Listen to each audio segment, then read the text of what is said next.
Here we go for the story. Advent Calendar, the Mystery of the Ice Cave. Prologue. You take the last few steps through deep powder snow and turn around. Your gaze wanders over the snow-covered valley. Down there in that tiny town, people are probably already busy decorating their homes ready for Christmas. You take a few deep breaths and the cold air burns your lungs, already strained from the climb. But at least there is air, clean and pure. No comparison to the city air that you, unlike your friends, left behind you. Great, I'm a city boy. I'm in this game and I don't like it. Your friends only seemed bothered about Christmas this and Christmas that. Not the only ones either, given how deserted the ski lifts and slopes seem to be. You quietly celebrate your decision to take a spontaneous skiing holiday alone. No, I didn't. It is wonderfully serene up here. You look around and finally find the trail markers that will lead you to the best ski run in the area. You leave the beautiful panorama behind and follow the signpost over the next hill.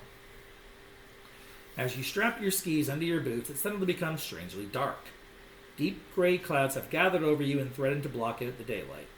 Thankfully, the snow still reflects enough light to continue, but you will need to step up a gear if you want to really enjoy the descent. I feel like that's a translation issue. On the slope ahead, you spot a long metal rod protruding from the snow. You slow down and stop. Is this still a slope marker? The flakes are falling more and more densely, and you're beginning to find it difficult to orient yourself. A little further along, you see a second steel pole. It is not necessarily the usual kind of marker, but after all, this is not a busy run either. You continue on down the slope more cautiously. As you ski, you notice more and more of the bare rocks around you. This can't be right, can it? Your path leads alongside high rock faces and dangerous-looking abysses. Did the metal marker lead you in the right direction? You decide to take a short break. After all, the situation can only be improved with a snack and a chance to sit and plan out a safe return to the main run. This is the best idea I've had in this whole trip. Searching, you let your gaze wander over the slopes. Suddenly, something cracks loudly behind you. You turn around, but all you can see is snow and rock. Then you hear a deep rumble. The mountain seems to tremble, and your skis start to vibrate. The snow begins to move under your feet, and a sliver of panic seizes you. An avalanche. Your heart is racing. Your mind screams over and over, damn, help, help, help, help, help. But your body instinctively knows what to do and takes control. You lean into your skis and head in the same direction as the tumbling snow. Behind and beside you, the white mass thunders down. Now all you can think about is not getting buried in it. The snow seems to be forcing you directly towards a sheer rock wall, and your mind clicks into gear. Don't worry about that.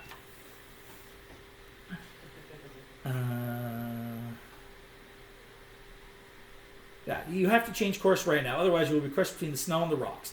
But what is that? Is that a hole in the rock?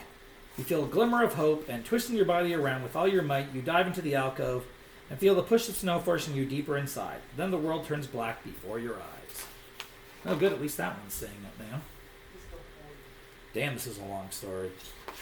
6 pages, holy shit. Okay. A little later, you awaken to find yourself on an icy rock floor. You're half covered in rubble and snow, but you can move. You struggle to catch your breath as you stomp free and warily straighten yourself upright. It takes a while for your body to stop shaking, and a few tears run down your cheeks. That was so close. You can't believe that you survived. The rumbling outside has now stopped. Instead, there is an eerie silence. You hastily throw off your skis, sticks, and ski mask.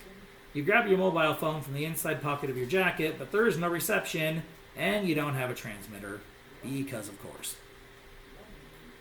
You test whether or not you can make a hole through the snow with your ski poles, but you quickly come across ice sheets and rubble. You won't get any further here. Somehow you have to get out of this place.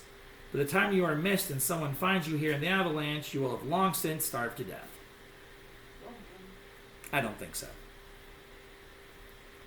You turn away from the buried entrance. With icy fingers, you turn on your mobile phone torch and shine it in all directions.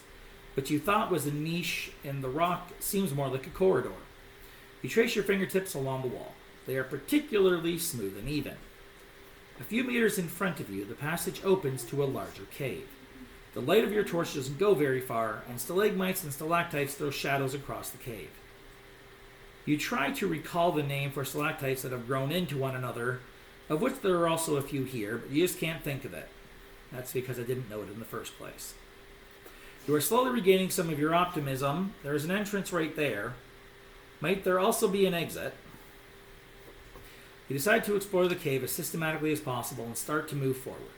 Small stones continue to crunch under your bulky ski boots. You keep your torch shining into the darkness. There, a few meters in front of you, something is glistening. But what? You move away from the wall to take a closer look. The nearer you get, the more sure you are that it has to be ice, but not just a simple block of ice. No. It almost looks like a figure, as if someone tried to make a bear out of ice. What a strange place for an ice sculpture. Yeah. Anyway, from your new location, you look around and discover even more of these ice forms. Incredible. Many look like mountain animals, while others appear to be mythical creatures. The further you go inside the cave, the larger and more detailed the figures get.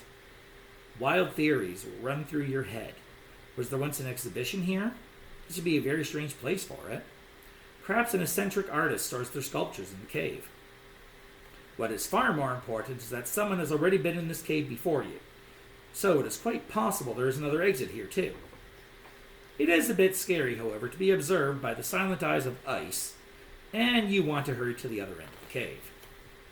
Just then, you kick something and a metallic clank sounds in the stillness. You shine the torch downward and discover a rusty carabiner? But you must have caught with your shoe. Not far away from it is a frayed rope. Perhaps these are left over from transporting the ice sculptures. You let your gaze wander and find more surprising things. 2 pickaxes, a dusty box full of tattered ropes, and an old tin can containing rusty nails. Finally, you discover a rag bag of old helmets. Slowly, an idea comes to you. Might an expedition to this cave have taken place in the past? Next to all the junk lies a new surprise. Gigantic mountain boots. The look at the shoe sole tells you. Size 18. These are definitely the biggest boots you've ever seen. Yeah, no kidding. In any case, they are not an alternative to your ski boots, and you put them back again. But the boots look pretty new, and somebody must have left them there. You shine the light more thoroughly around you and discover more of these ice sculptures. You are particularly impressed by an extremely detailed life-size bear figure. Behind it stands a huge eagle, and further back, 2 strange, monk-like ice figures flank a flight of stairs. Your eyes slide back to... Wait a minute, a staircase? You quickly rush towards it. No, you weren't mistaken. The 2 identical ice figures actually stand on a staircase carved into the rock. With shaky knees, you begin to climb the stairs. After a few meters, you notice a light in the distance. Is anyone here? As glad as you would be to find help, it occurs to you that the inhabitants must be pretty odd to live in such a crazy house. And what would they eat? Hopefully not skiers. Now that some light is shimmering in the distance, you turn off your torch to adjust your eyes to the darkness. You try to be as quiet as possible. After all, you never know what might be ahead of you. But the faint shimmer magically attracts you, and you continue to climb the stairs towards a doorway. The first riddle begins on calendar page 1st December. Carefully tear out the calendar page before reading it.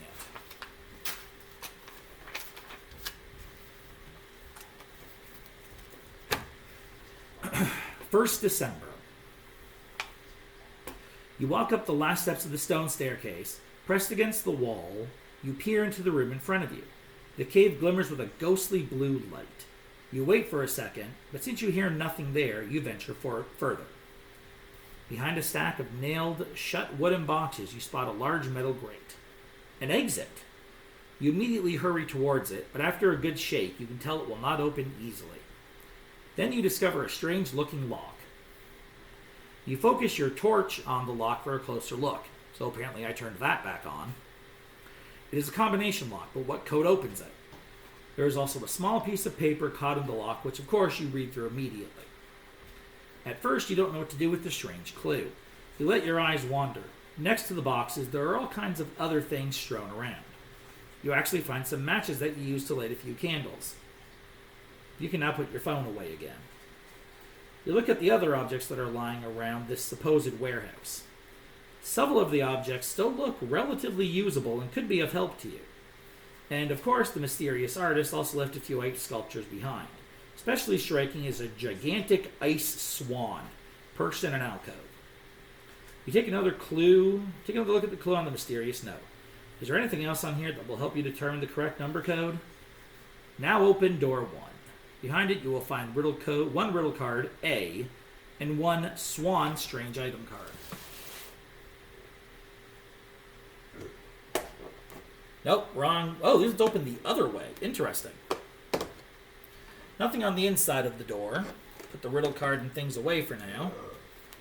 Inside, I see the candles that I lit up, the boots, and a whole bunch of other items, and they have numbers on them. On the right-hand side, there's a red helmet with a 5, a pair of skis with a 7, purple skis, a green dagger with a 6, green boots with a 3, yellow rope with a 9, a plate and fork that are empty, a green-yellow map with a 4, the matches that I used before, a red flashlight with a 1, nothing on the ceiling. This is not as easy as it looks, okay? The gate I'm trying to pass through, and a red backpack with an 8, and a blue trophy with a 2. Okay, that's a thing. Ooh, and the riddle card has a weird little wrapped piece of fruit on it. Don't look at me, I don't know what it is. Anyway, the riddle card. What cool things you find in this cave? There are sculptures that deceive the eye.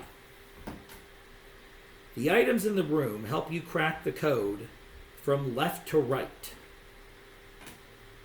There's 2 diamonds and the letter A on the bottom of this. Once again, don't ask, I don't know. However, the same 2 diamonds are on the swan ice crystal statue. And this comes out. So let's take it away. Okay, that seems to be done. So it says the swan is perched in an alcove. However, I see nowhere in here to actually insert this swan. And I just killed the ice swan. Bent its head right in half.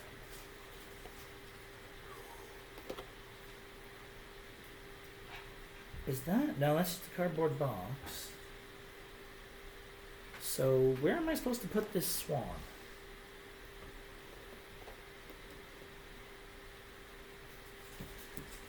No, I'm not kidding. I don't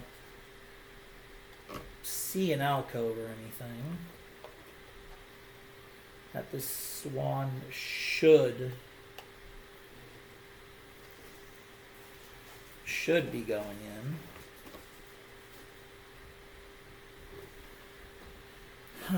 The items in this room help you crack the code from left to right.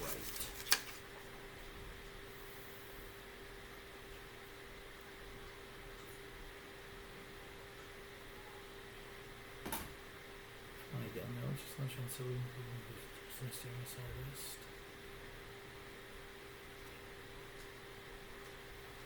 Trying the correct number code. There are sculptures that deceive the eye. So it's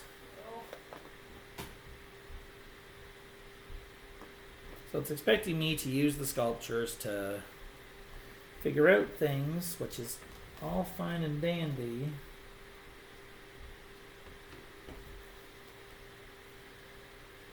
Except for the fact that...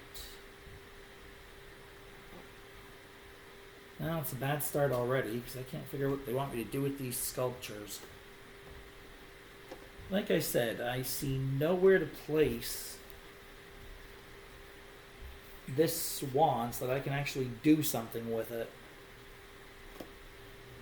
There's no hole in the floor, no hole in the ceiling.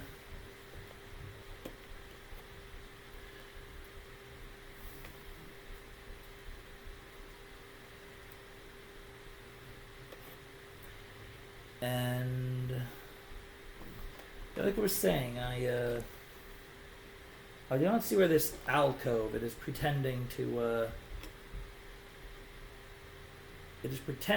see exists.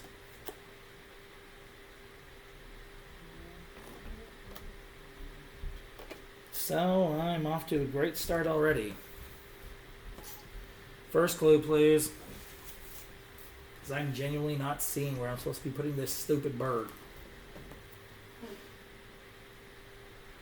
It's like I can see the other statues in here. There's the eagle, the fake hawk.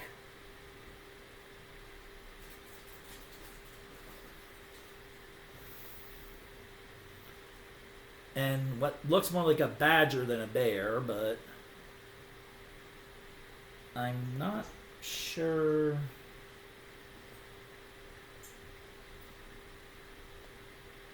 What it's looking for here. The swan has to be important. Like I said, I can't figure out where to put it. So here we go.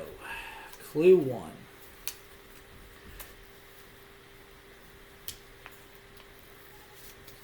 What a beautiful swan. Unfortunately, he cannot help you in any way himself. Did you notice the small blue diamonds on the strange item card and on Riddle card A?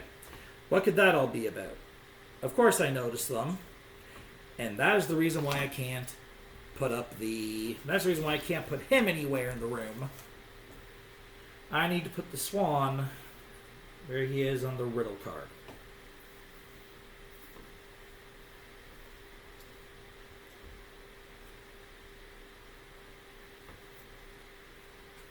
So... Oh, do the diamonds come out too? Oh, the diamonds come out too. Neat. That makes things a little bit easier. Oh, it's probably just to line up with Riddle card A.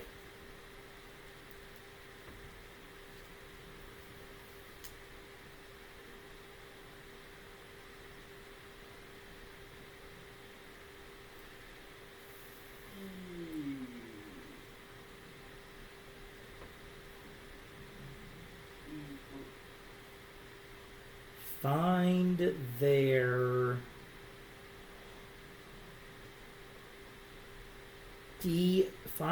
their T-H-E-R-E, find their D items in the room. That's what this levels out to. Hold on here.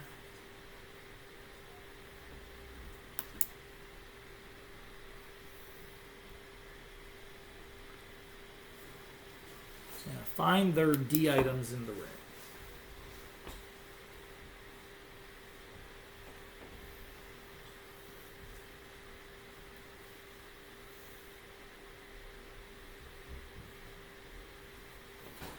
Now I'm going to try to put the swan back here.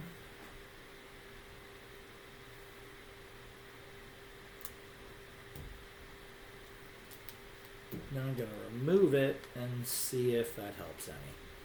I couldn't remove the thing here.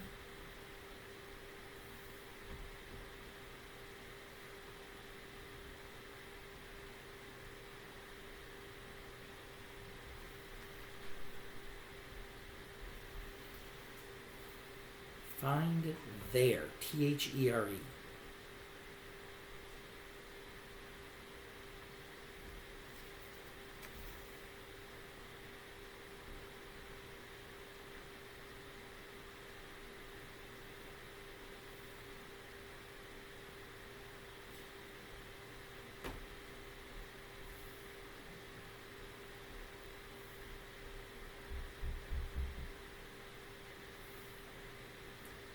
Find their D items in the room.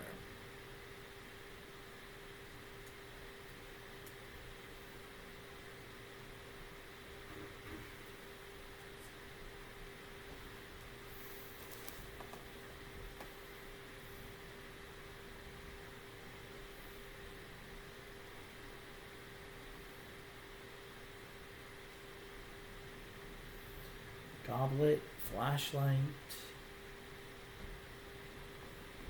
There's no diamond spaces for these in the area here. I guess you could call that a dagger. But between a map, a coil of rope, a flashlight or torch, and a pair of hiking boots, none of those start with D. Neither does a goblet or a giant backpack / travel pack.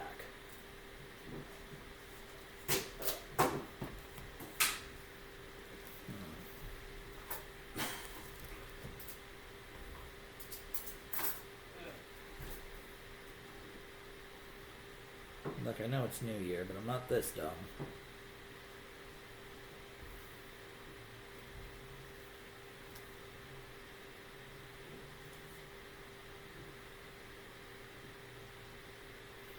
Yeah, turning it around does nothing, but I kind of figured that much.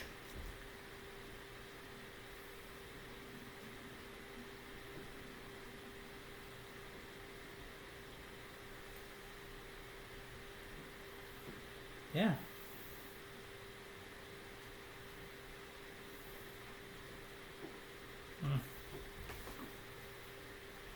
Yeah, no, I can't figure this one out. No. Second clue.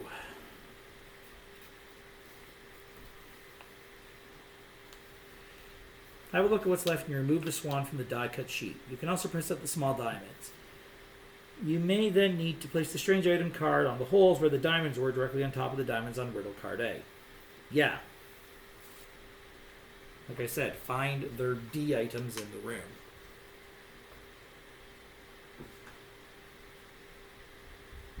T-H-E-R-E-D.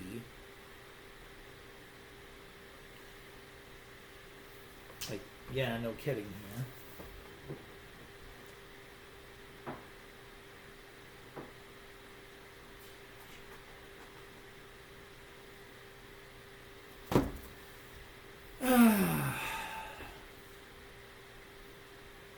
Never mind.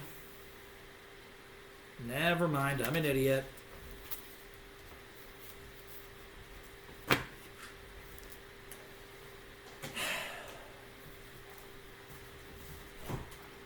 Find their D items in the room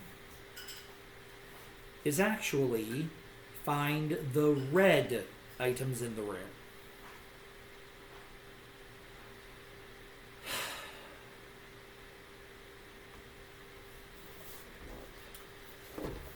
The password is 815.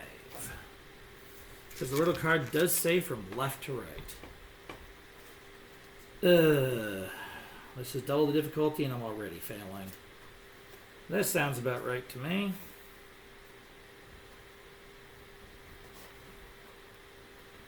Because the riddle card also says from left to right. Which gives us Moon, Diamond, Diamond, which is upper left, right, bottom right, and Moon, Diamond, Diamond. That would be entirely correct. So here we are. Like I said, I know it's New Year, but Jesus fucking Christ. That was horrendous of me. Well, time to read the solution out, regardless of which. So here we go. Solution. Again, none of this taught me any new information, but wow, Jesus Christ. Remove the swan and the small diamonds from the item card, from the strange item. A frame is then left. Place this accurately on top of Riddle card A, so the frame now covers some of the text on the card. The sentence reads, find the red items in the room. In addition, Riddle card A states you need to solve the code from left to right. Look at room 1 more closely. You will find 3 red things provided with numbers. This will give you the numerical code 815. Yeah, I already got this one. Well, this is a great start to my adventure. As you can see, it's only going to go downhill from here.